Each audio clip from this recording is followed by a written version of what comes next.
Hello दोस्तों, स्वागत है आपका आपके अपने YouTube channel Om computer and technical institute में। आज हम आपके लिए लाए हैं ट्रिपल सी परीक्षा के लिए मोस्ट इम्पॉर्टेंट क्वेश्चंस। तो आप लोग क्लास में शुरू से अंत तक बने रहिएगा। और अभी तक आप हमारे चैनल को सब्सक्राइब नहीं किए हैं तो प्लीज़ चैनल को सब्सक्राइब और वीडियो को लाइक शेयर कमेंट ज़रूर करिएगा। आज की क्लास में आपको जितने भी क्वेश्चन कराए जाएंगे सभी क्वेश्चन आपके लिए इम्पॉर्टेंट है, तो आप लोग क्लास को शुरू से अंत तक ज़रूर देखिएगा। और आप लोग इस क्लास के लिंक को ज़्यादा से ज़्यादा शेयर करिएगा, जिससे और भी स्टूडेंट हमारे चैनल से जुड़ सकें और अपने होने वाले एग्ज़ाम की तैयारी को और बेहतर बना सकें। तो क्लास स्टार्ट करने से पहले आप लोग क्लास के लिंक को ज़्यादा से ज़्यादा शेयर कर दीजिए। तो आइए आज की क्लास स्टार्ट करते हैं। पहला क्वेश्चन है आपका, यूपीआई की शुरुआत किसके द्वारा की गई थी। आपको बताना है कि आपके यूपीआई की शुरुआत किसके द्वारा की गई थी। तो आपके नीचे 4 ऑप्शन दिए गए हैं, इसमें से आपको बताना है कि आपके इस क्वेश्चन का राइट आंसर क्या है। तो जिनको भी क्वेश्चन का आंसर पता है वह अपने आंसर कमेंट बॉक्स में ज़रूर शेयर करें। तो आपके इस क्वेश्चन का राइट आंसर हो जाएगा ऑप्शन सी, एनपीसीआई। एनपीसीआई के द्वारा यूपीआई की शुरुआत की गई थी। अब यहाँ से क्वेश्चन में पूछ सकता है एनपीसीआई का पूर्ण रूप क्या है। कई बार आपके एग्जाम में पूछा गया क्वेश्चन है। तो इसका पूर्ण रूप होता है national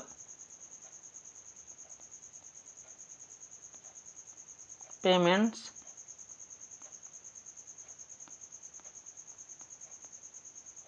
corporation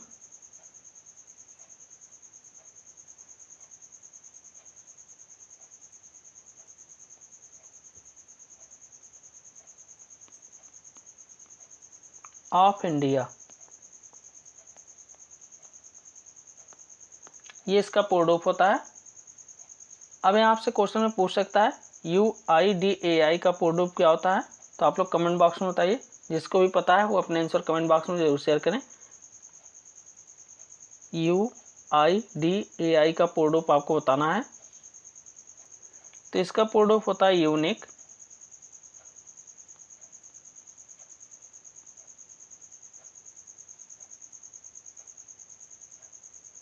identification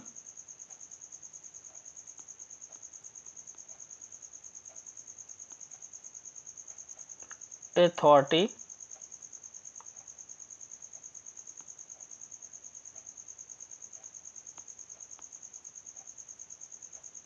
of India.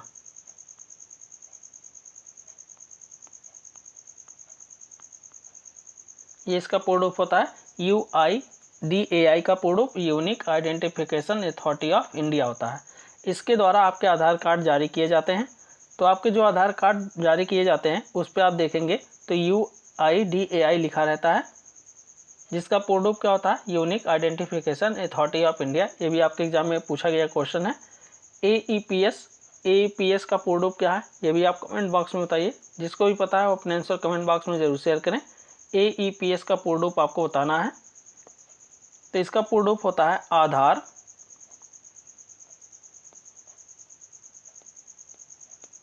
Enabled payment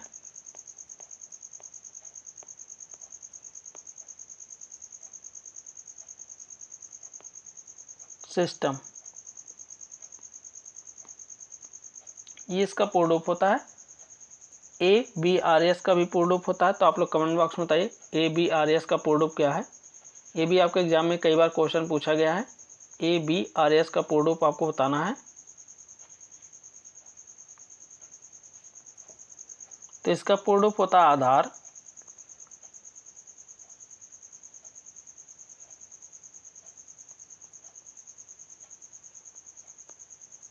based remittance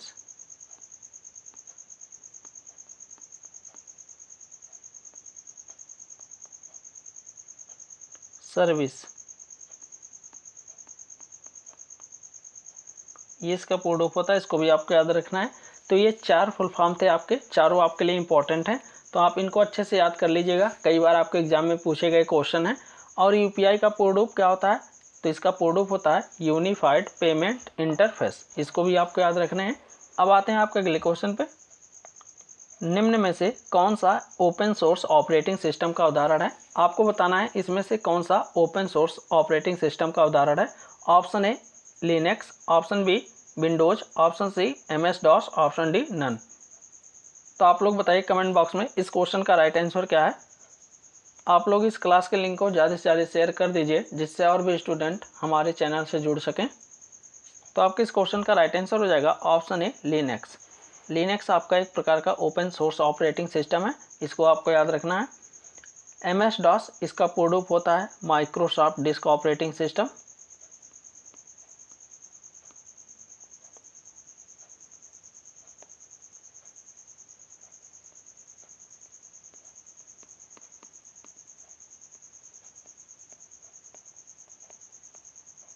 इसको भी आपको याद रखना है। ये आपका सिंगल यूजर ऑपरेटिंग सिस्टम है MS DOS। अब आते हैं आपके अगले क्वेश्चन पे। लिब्रे ऑफिस कैल्क में रीनेम सीट विकल्प किस मेनू में होता है? आपसे क्वेश्चन में पूछा गया है कि अगर आप लिब्रे ऑफिस कैल्क का यूज करते हैं और उसमें आप सीट के नाम को बदलना चाहते हैं तो ये ऑप्शन आपको किस मेनू में मिलेगा? Option A format, option B sheet, option C data, option D edit. तो आपको बताना है इसमें से इस क्वेश्चन का राइट आंसर क्या है। तो आप सभी लोग अपने आंसर कमेंट बॉक्स में शेयर करें। जिसको भी क्वेश्चन का आंसर पता है वह अपने आंसर कमेंट बॉक्स में ज़रूर शेयर करें। और अभी तक आप हमारे चैनल को सब्सक्राइब नहीं किए हैं तो प्लीज़ चैनल को सब्सक्राइब और वीडियो को लाइक शेयर कमेंट करना ना भूलिएगा। तो आपके इस क्वेश्चन का राइट आंसर हो जाएगा option B sheet. Sheet menu में आपको रीनेम सीट का ऑप्शन मिल जाएगा। इसके द्वारा आप अपने कैल्क के स्प्रेडशीट के नाम को चेंज कर सकते हैं, यानी जो आपको सीट मिलते हैं उसके नाम को आप रीनेम सीट के द्वारा बदल सकते हैं। अब आते हैं आपके अगले क्वेश्चन पे। निम्नलिखित में से कौन सा सिस्टम सेटिंग देखने और बदलने की अनुमति देता है? आपसे क्वेश्चन में पूछा गया है कि अगर आप अपने कंप्यूटर सिस्टम की सेटिंग को देखना चाहते हैं या उसे आप बदलना चाहते हैं तो उसके लिए कौन से ऑप्शन आपको अनुमति देता है। Option A desktop, option B start, option C control panel, option D none. तो आपको बताना है इसमें से इस क्वेश्चन का राइट आंसर क्या है। तो आपके इस क्वेश्चन का राइट आंसर हो जाएगा option C control panel. Control panel के द्वारा आप अपने कंप्यूटर की सेटिंग को देख सकते हैं और उसे बदल भी सकते हैं। अब आते हैं आपके अगले क्वेश्चन पे। ARP का फुल फॉर्म क्या होता है? आपको बताना है ARP का फुल फॉर्म क्या है। तो आपके नीचे 4 ऑप्शन दिए गए हैं, इसमें से आपको बताना है कि आपके इस क्वेश्चन का राइट आंसर क्या है। तो आप सभी लोग अपने आंसर कमेंट बॉक्स में शेयर करें। जिसको भी क्वेश्चन का आंसर पता है वह अपने आंसर कमेंट बॉक्स में जरूर शेयर करें। तो आपके इस क्वेश्चन का राइट आंसर हो जाएगा option C annual percentage rate.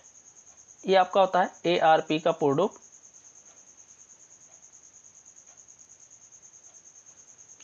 यहाँ APR रहेगा पहले, ये आपका सही है। APR का एनुअल परसेंटेज रेट होता है।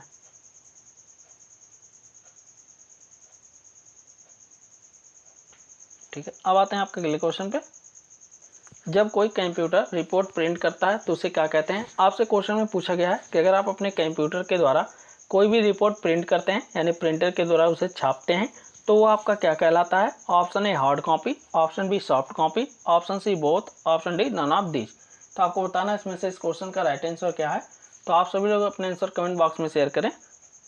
तो आपके इस क्वेश्चन का राइट आंसर हो जाएगा ऑप्शन ए हार्ड कॉपी। जब आप अपने कंप्यूटर के द्वारा कोई भी रिपोर्ट प्रिंट कर देते हैं तो आपका हार्ड कॉपी बन जाता है, ये आपको याद रखना है। तो आपका प्रिंटर जो होता है ये आपको हार्ड कॉपी प्रदान करता है।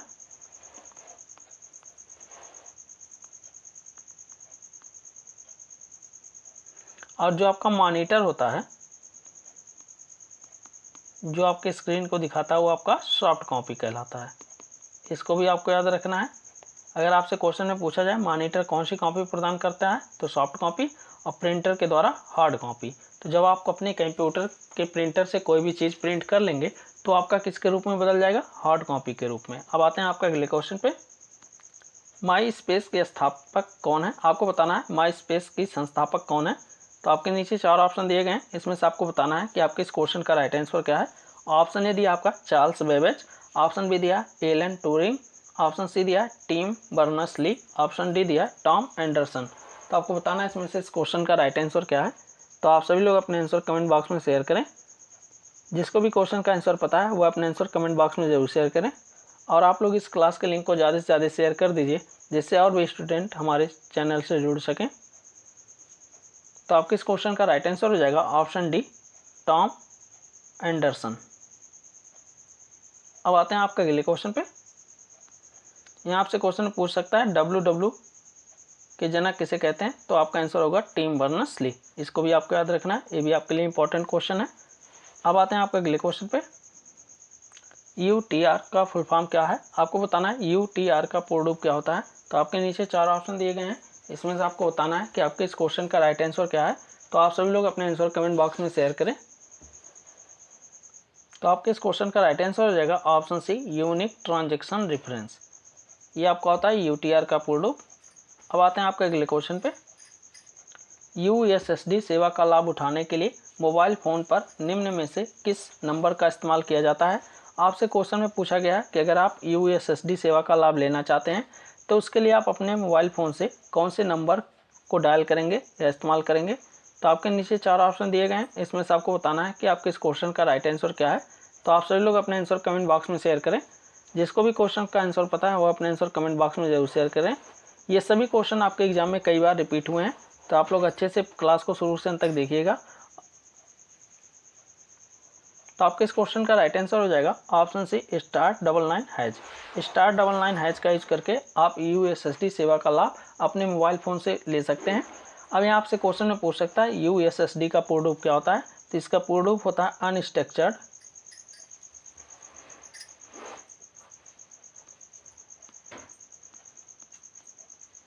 सप्लीमेंट्री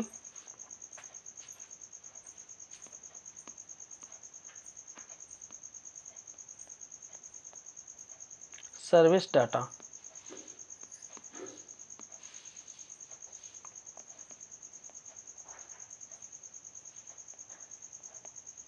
इसको आपको याद रखना है।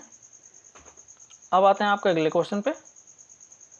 लिब्रे ऑफिस इम्प्रेस में डुप्लीकेट ऑब्जेक्ट के लिए शॉर्टकट कुंजी क्या होता है। आपसे क्वेश्चन में पूछा गया कि अगर आप लिब्रे ऑफिस इम्प्रेस में किसी भी ऑब्जेक्ट की एक डुप्लीकेट कॉपी बनाना चाहते हैं तो उसके लिए कौन सी शॉर्टकट कुंजी का इस्तेमाल करेंगे। ऑप्शन ए दिया Ctrl+F2, ऑप्शन बी दिया Shift+F3, ऑप्शन सी दिया Ctrl+F8, ऑप्शन डी दिया Ctrl+F5। तो आपको बताना है इसमें से इस क्वेश्चन का राइट आंसर क्या है। तो आपके इस क्वेश्चन का राइट आंसर हो जाएगा ऑप्शन बी Shift+F3। Shift+F3 का यूज करके आप लिब्रे ऑफिस इम्प्रेस में किसी भी ऑब्जेक्ट की डुप्लीकेट कॉपी आप बना सकते हैं। अब आते हैं आपके अगले क्वेश्चन पे। स्नैपचैट को कब लॉन्च किया गया था। आपसे क्वेश्चन में पूछा गया है कि स्नैपचैट को कब लॉन्च किया गया था। Option A 2012, option B 2010, option C 2015, option D 2011। तो आपको बताना है इसमें से इस क्वेश्चन का राइट आंसर क्या है। तो आपके इस क्वेश्चन का राइट आंसर हो जाएगा ऑप्शन डी 2011। 2011 में आपके स्नैपचैट को लॉन्च किया गया था। अब आते हैं आपके अगले क्वेश्चन पे। यूनिक्स में किसी फाइल को प्रिंट करने के लिए किस कमांड का उपयोग किया जाता है। आपसे क्वेश्चन में पूछा गया कि अगर आप यूनिक्स ऑपरेटिंग सिस्टम का यूज करते हैं और उसमें आप किसी भी फाइल को प्रिंट करना चाहते हैं तो उसके लिए आप कौन से कमांड का यूज करेंगे। तो आपके नीचे 4 ऑप्शन दिए गए हैं, इसमें से आपको बताना है कि आपके इस क्वेश्चन का राइट आंसर क्या है। तो आप सभी लोग अपने आंसर कमेंट बॉक्स में शेयर करें। जिसको भी क्वेश्चन का आंसर पता है वह अपने आंसर कमेंट बॉक्स में जरूर शेयर करें। और आप लोग इस क्लास के लिंक को ज़्यादा से ज़्यादा शेयर कर दीजिए, जिससे और भी स्टूडेंट हमारे चैनल से जुड़ सकें और अपने एग्जाम की तैयारी को और बेहतर बना सकें। आज की क्लास में आपको जितने भी क्वेश्चन कराए जा रहे हैं सभी क्वेश्चन आपके लिए इंपॉर्टेंट हैं, तो आप लोग क्लास में शुरू से अंत तक बने रहिएगा। तो आपके इस क्वेश्चन का राइट आंसर हो जाएगा ऑप्शन ए। ऑप्शन ए आपके इस क्वेश्चन का राइट आंसर है। अब आते हैं आपके अगले क्वेश्चन पे। GUI का विकास किस पीढ़ी के कंप्यूटर में हुआ था। आपको बताना है कि आपके GUI का विकास किस पीढ़ी के कंप्यूटर में हुआ था। तो आपके नीचे 4 ऑप्शन दिए गए हैं, इसमें से आपको बताना है कि आपके इस क्वेश्चन का राइट आंसर क्या है। तो आप सभी लोग अपने आंसर कमेंट बॉक्स में शेयर करें। जिसको भी क्वेश्चन का आंसर पता है वो अपने आंसर कमेंट बॉक्स में जरूर शेयर करें। तो आपके इस क्वेश्चन का राइट आंसर हो जाएगा option D 4th generation. 4th generation के कंप्यूटर में GUI का विकास किया गया था। अब यहाँ से क्वेश्चन में पूछ सकता है GUI का पूर्ण रूप क्या होता है। तो इसका पूर्ण रूप होता है ग्राफिकल यूजर इंटरफेस, ये इसका प्रोडक्ट होता है, इसको भी आपको याद रखना है। अब आते हैं आपके अगले क्वेश्चन पे, किस प्रकार की मेमोरी में एक बार प्रोग्राम या डेटा लिखने के बाद उसे बदला नहीं जा सकता है। आपको बताना है कि आप किस प्रकार की मेमोरी में अगर एक बार डेटा लिख देते हैं या प्रोग्राम लिख देते हैं तो उसे आप बदल नहीं सकते हैं। Option A EPROM, option B PROM, option C double EPROM, option D SRAM। तो आपको बताना है इसमें से इस क्वेश्चन का राइट आंसर क्या है। तो आपके इस क्वेश्चन का राइट आंसर हो जाएगा ऑप्शन बी PROM। PROM में अगर आप एक बार कोई भी प्रोग्राम या डेटा लिख देते हैं तो उसे आप बदल नहीं सकते हैं और इसका पूर्ण रूप होता है programmable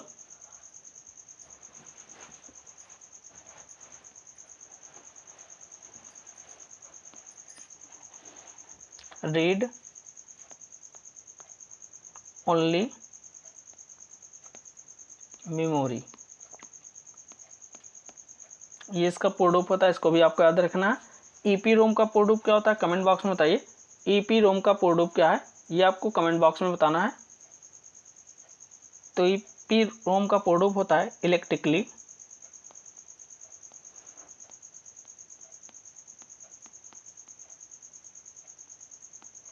erasable,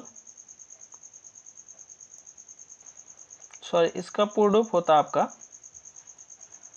erasable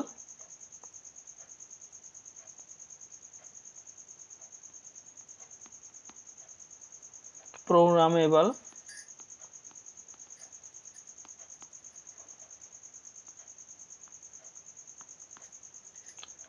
read only memory.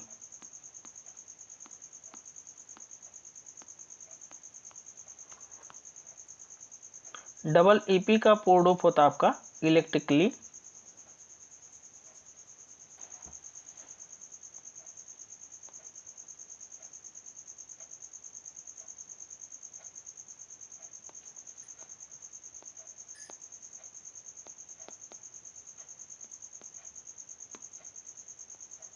Erasable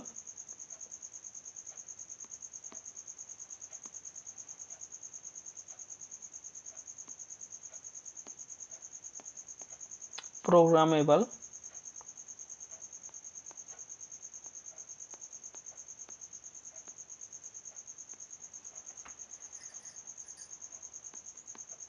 read only memory.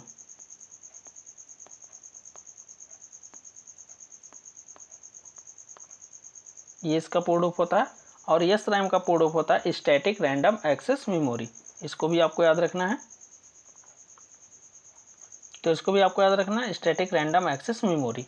तो ये सभी फुल फॉर्म आपके लिए इंपॉर्टेंट है जो कि कई बार आपके एग्जाम में पूछे गए हैं, तो आप इनको अच्छे से याद करिएगा। अब आते हैं आपके अगले क्वेश्चन पे, लिब्रे ऑफिस राइटर में फॉन्ट को इटैलिक करने के लिए कौन सी शॉर्टकट कुंजी का इस्तेमाल किया जाता है। आपसे क्वेश्चन में पूछा गया है कि अगर आप लिब्रे ऑफिस राइटर में किसी भी फॉन्ट को इटैलिक में करना चाहते हैं तो उसके लिए आप कौन से शॉर्टकट कुंजी का इस्तेमाल करेंगे। इटैलिक का मतलब होता है तिरछे में लिखना चाहते हैं।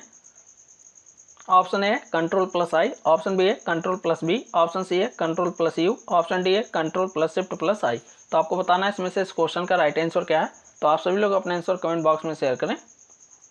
तो आपके इस क्वेश्चन का राइट आंसर हो जाएगा ऑप्शन ए Ctrl+I। Ctrl+I का यूज करते हैं इटैलिक के लिए।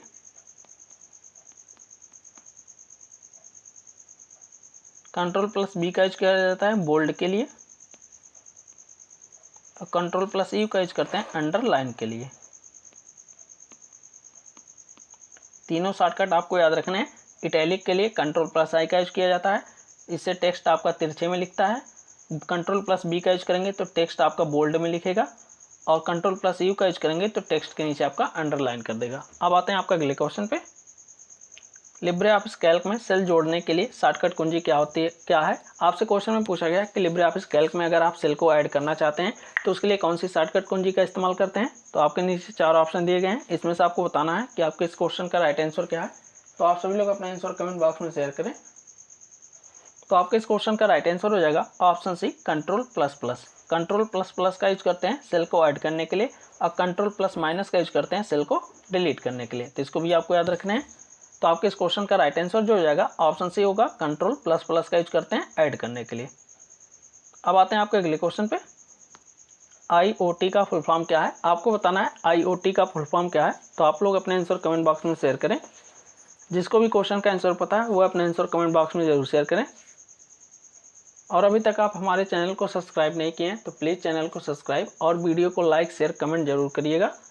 और आप लोग इस क्लास के लिंक को ज़्यादा से ज़्यादा शेयर कर दीजिए, जिससे और भी स्टूडेंट हमारे चैनल से जुड़ सकें और अपने एग्जाम की तैयारी को और बेहतर बना सकें। तो आपके इस क्वेश्चन का राइट आंसर हो जाएगा option C, internet of things. ये आपका होता है IoT का पूर्ण रूप। अब आते हैं आपके अगले क्वेश्चन पे। यहाँ एक क्वेश्चन का आंसर आपको कमेंट बॉक्स में बताना है, IIoT का पूर्ण रूप क्या होता है। इसका आंसर आपको कमेंट बॉक्स में देना है। अब आते हैं आपके अगले क्वेश्चन पे। निम्न में से कौन एक उच्च स्तरीय प्रोग्रामिंग भाषा है। आपको इसमें से बताना है कि कौन एक हाई लेवल लैंग्वेज प्रोग्रामिंग भाषा है। Option A Java, option B C++, option C Python, option D all of the above. तो आपको बताना है इसमें से इस क्वेश्चन का राइट आंसर क्या है। तो आपके इस क्वेश्चन का राइट आंसर हो जाएगा option D all of the above. ये सभी आपके हाई लेवल प्रोग्रामिंग लैंग्वेज है। जावा भी है, C++ भी है और पाइथन भी है। अब आते हैं आपके अगले क्वेश्चन पे।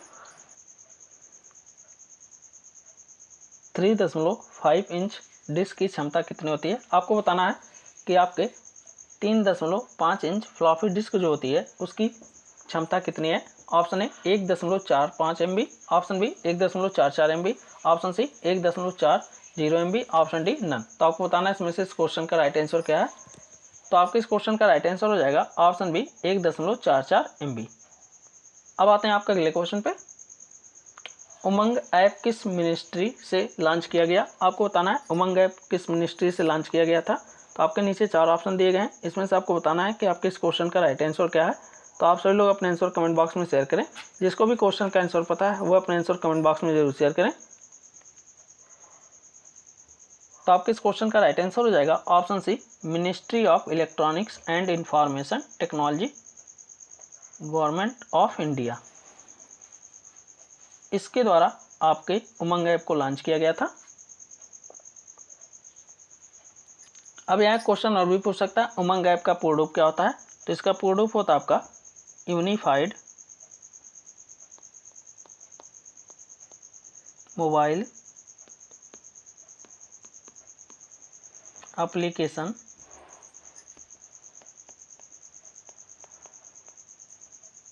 For new age governance.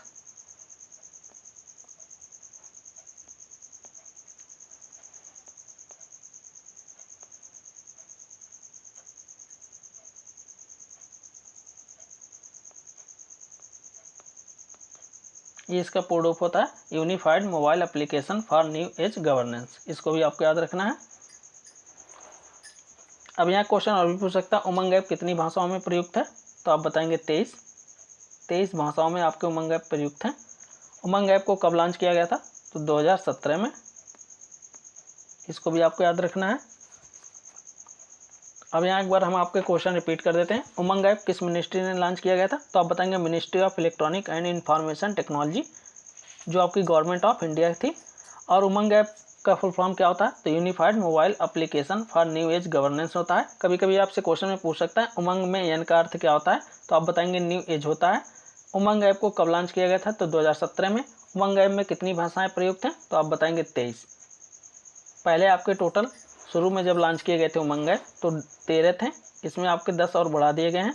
इस समय आपके कितने हो गए, 23 हो गए हैं। तो इसको भी आपको याद रखना है।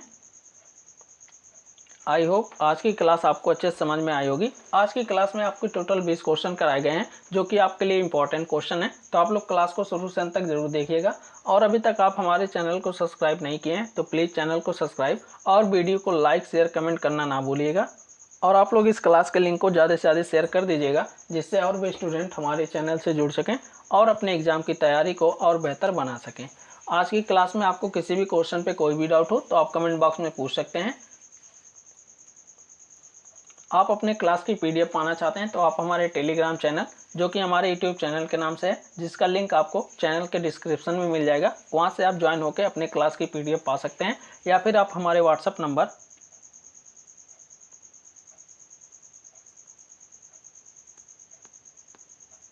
यहाँ से भी संपर्क करके अपने क्लास की PDF को प्राप्त कर सकते हैं।